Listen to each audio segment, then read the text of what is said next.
পাঁশকুড়ার স্থায়ী বন্যা প্রতিরোধ জল নিকাশের দাবিতে নাগরিক কনভেনশন।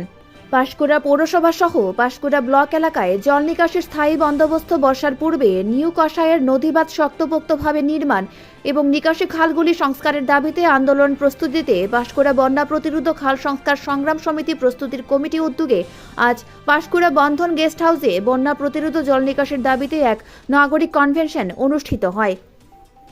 সভায় সভাপতিত্ব করেন সুনীল জানা। সভায় মূল বক্তব্য রাখেন সোয়াদিঘি খাল সংস্কার সমিতির সম্পাদক মধুসূদন বেরা, পূর্ব মেদিনীপুর জেলা বন্যা প্রতিরোধ কমিটির যুগ্ম সম্পাদক নারায়ণ চন্দ্র নায়ক।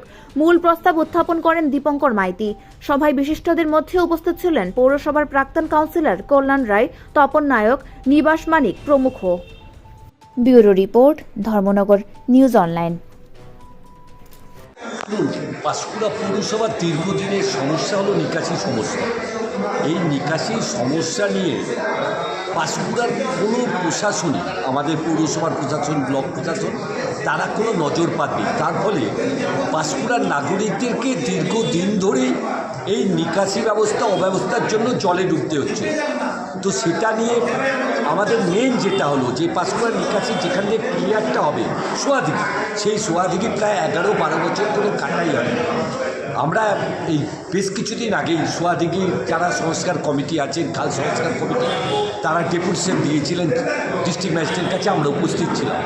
আমরা এখন চাইছি পাঁশকুড়া পৌরসভা এলাকাটাতে যাতে নিকাশির ব্যবস্থাটা সঠিকভাবে হয়, নাগরিকরা যেন সঠিকভাবে বসবাস করতে পারে, থাকতে পারে। এটা যদি হয়, সেই নিয়েই আজকে আমরা একটা নাগরিক কনভেনশন করলাম। আগামী দিনে আমাদের কর্মসূচি ঘোষণা করব।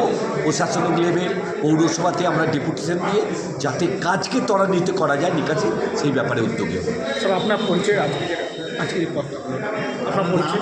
কল্যাণ রায়, সভাপতি। ঠিক আছে।